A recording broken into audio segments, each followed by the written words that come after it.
दोन छोट्याशा बिया वाऱ्यासोबत येऊन एकाच जमिनीत पडल्या. पहिली बी घाबरलेली, इथे अंधार आहे, दाब आहे, थंडी आहे, मी वर कशी येणार, मला नाही जमणार. ती तिथेच राहिली.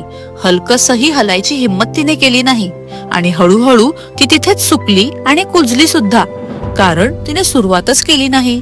दुसरी बी शांत होती. ती म्हणाली, अंधार आहे, ठीक आहे, हा तर जन्म देणारा अंधार आहे. दाब आहे, छान, यातूनच माझ्या मुळांना ताकद मिळेल. ती हल्ली, थोडं वर आली.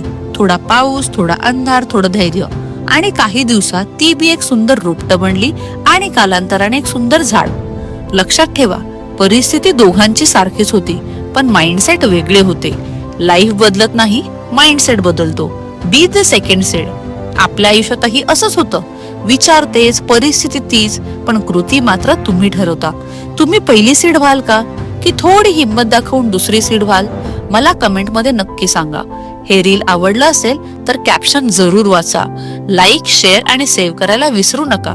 आणि डेली 1% मोटिवेशन सिरीज साठी या अकाउंटला लगेच फॉलो करा, कारण मीच आहे या व्हिज्युअल व्हिडिओ स्टाईलच्या नव्या ट्रेंडची ट्रेंड सेटर.